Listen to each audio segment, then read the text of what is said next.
In an isolated town in the outback of Australia, Tom walks around when no one is outside.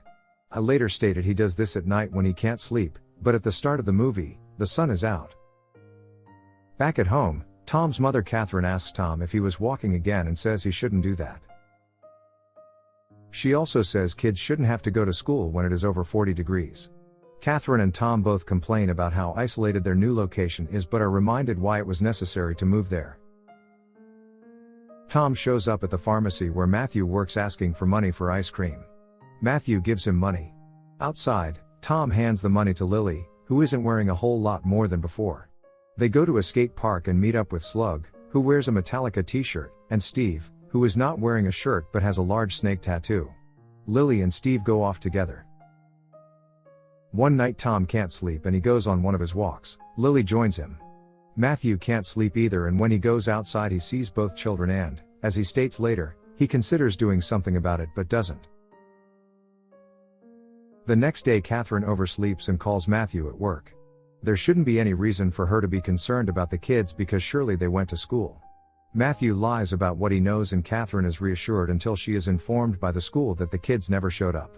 Catherine goes to tell Matthew but he insists on continuing to work. While not paying attention as she drives, Catherine nearly hits an old Indigenous woman. Catherine also telephones Neil, who is very angry.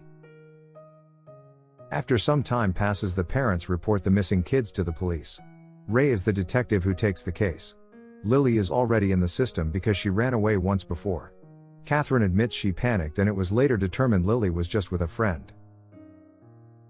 Matthew and Catherine start searching for the kids on their own.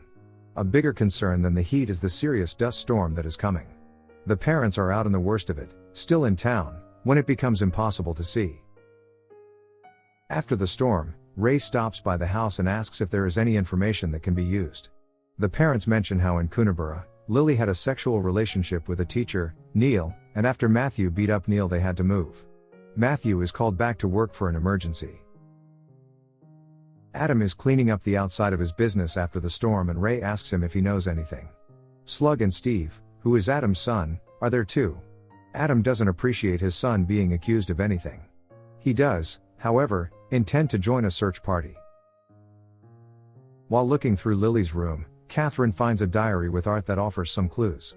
Lily seems to have fallen for Bertie and maybe he knows something. Catherine gives the diary to Ray but asks him not to tell Matthew.